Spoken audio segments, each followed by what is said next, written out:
4 in the morning on a county road in rural Tennessee. A 75-year-old woman is awake before the sun. The wood stove needs feeding. She lives in a box, 40 feet of corrugated steel that used to haul auto parts across the Pacific. She paid $250 for it. Not per month. Once. The whole thing. Inside there is a bed, a stove, a composting toilet, a rain-fed tank, a string of lights that run off one car battery, and a used panel. The nearest power line is 3 miles away. She has never paid it $1. The apartment she was evicted from after her husband died now rents for $1,650 a month. She owns this. Outright. Forever. This is not a feel-good story. This is arithmetic. Start with the number nobody says out loud. There are an estimated 25 million shipping containers sitting idle around the world right now. The United States imports far more of them than it ships back. They pile up at the ports: Savannah, Houston, Long Beach, Newark. Stacking yards hold thousands of units that will never make another crossing because it is cheaper for a freight company to abandon a one-way container than to ship an empty one back to Asia.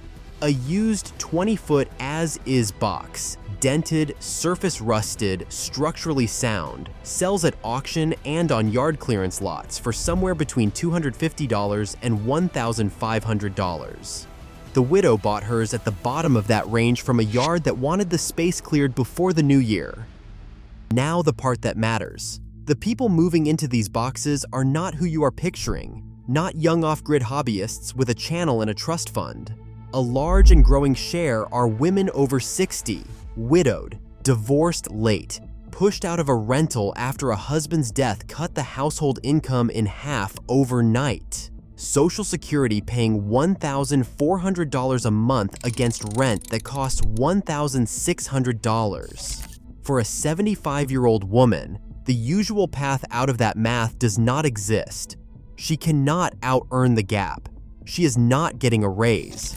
She has one move on the board: kill the rent entirely, and a one-time $250 steel box on a cheap piece of rural land is the only version of that move she can afford. The reason it works is not that a container is a good house. It is that a container is a finished shell. The walls are already there. The roof is already there. The floor is already there. It is windproof, watertight, rodent-resistant, rated to be stacked 9 high with cargo inside. It will not collapse on you in a storm. Everything that makes a normal house expensive, the framing, the sheathing, the roof structure, is already done and already paid for the second the cash changes hands. What is left is small, cheap, and doable by one determined person with hand tools. Here is exactly how it gets done. The container is the easy part. Search for as-is shipping container along with the name of the nearest port city, or call the freight and storage yards directly and ask what sits in the wind and watertight, cosmetically damaged pile. That pile is the sweet spot. Fully functional, ugly enough that nobody else wants it, and priced to disappear.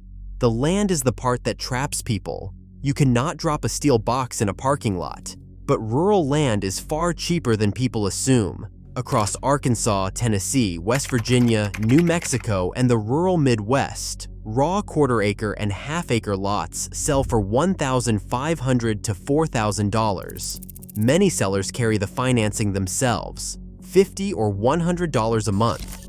No bank, no credit check. The widow did something cheaper: a land sit. An agreement with an existing landowner, in her case a relative of a friend from church, to place her container on an unused back corner of their acreage in exchange for keeping an eye on the property. No rent, a handshake, and a written note. This is more common in rural America than any statistic will ever capture. Either way, the principle holds. The box is a one-time cost. The ground under it has to be cheap enough that it never becomes a monthly bill again. Now the conversion. Turning a steel box into a room you can survive in.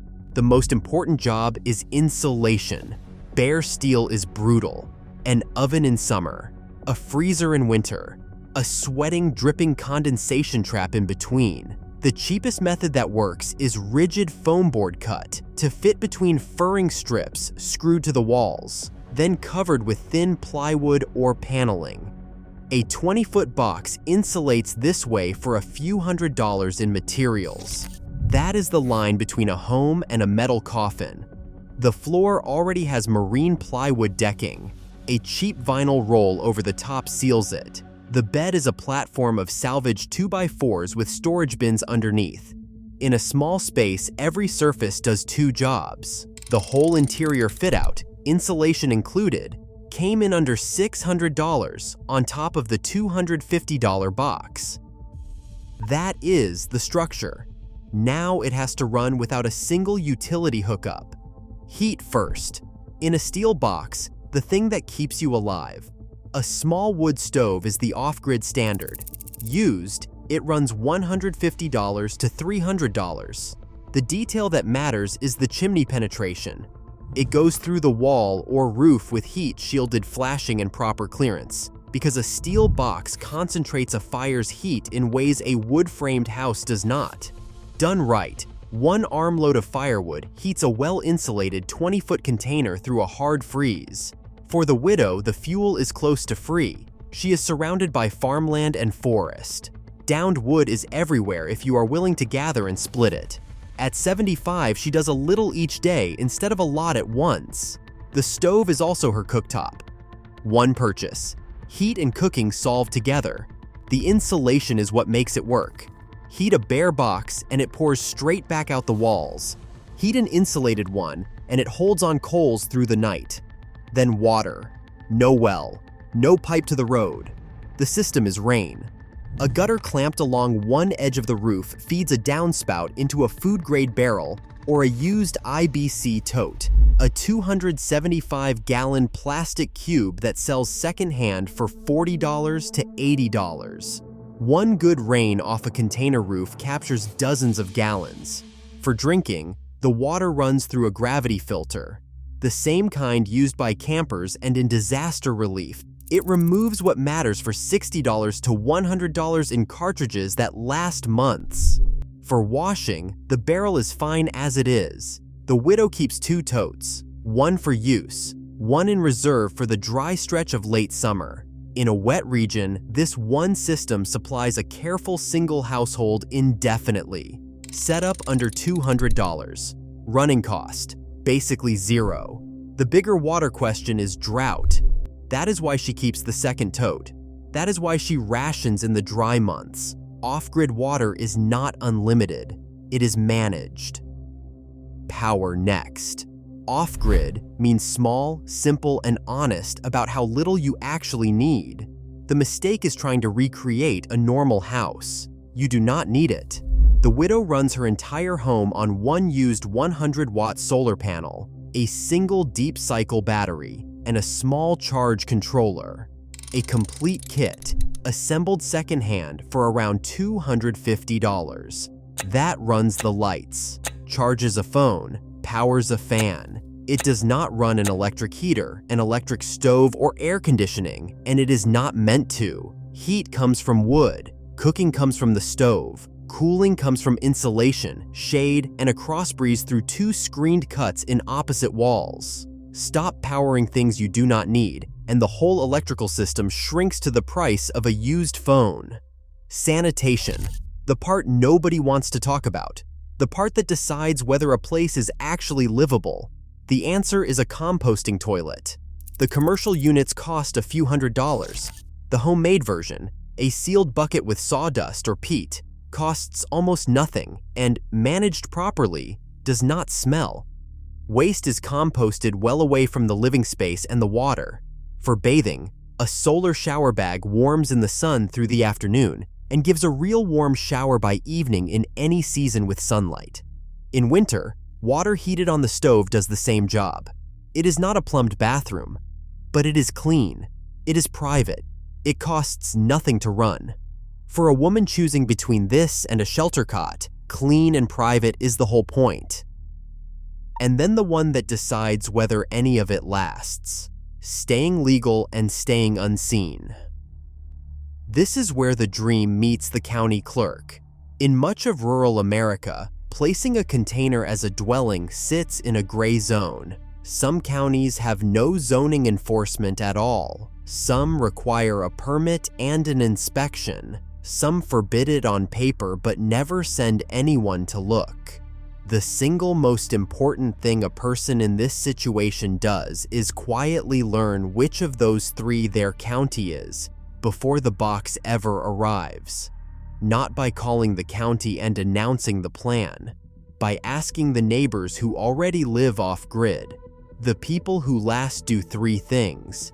They keep the box looking like storage, not a home, from the road. No obvious windows facing the road.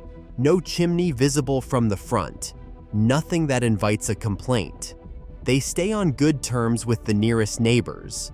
Almost every enforcement action in rural America starts with a neighbor's phone call. Not a patrol, a neighbor.